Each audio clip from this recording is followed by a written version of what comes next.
United States has launched what Treasury Secretary Scott Bessent calls Operation Economic Outcast, describing it as the single greatest financial offensive ever and an economic D-Day against Iran.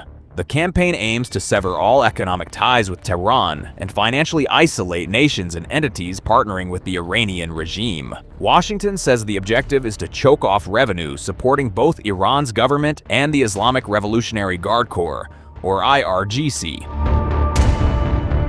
The U.S. Treasury Department says it has mapped Iran's sanctions evasion channels and is targeting 5 key sectors: digital assets, technology, gold, aviation, and shipping. Nearly 60 entities, individuals, and vessels have been blacklisted. President Donald Trump is also expected to personally call world leaders and ask them to cease interactions with Iran, escalating Washington's effort to isolate Tehran internationally.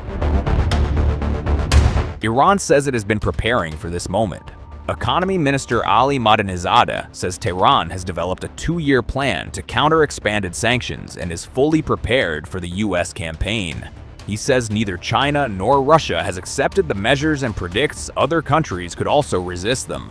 China's foreign ministry has criticized the U.S. pressure tactics and says Beijing will take steps to protect its national interests.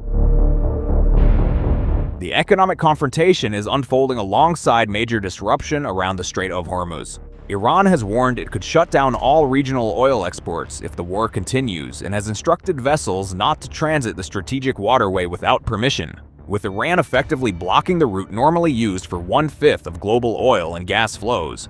Brent crude has reached $92 a barrel, while U.S. gasoline prices have risen above $4 a gallon, increasing pressure on voters ahead of the November midterm elections. But doubts remain over whether the sanctions offensive will deliver its intended results.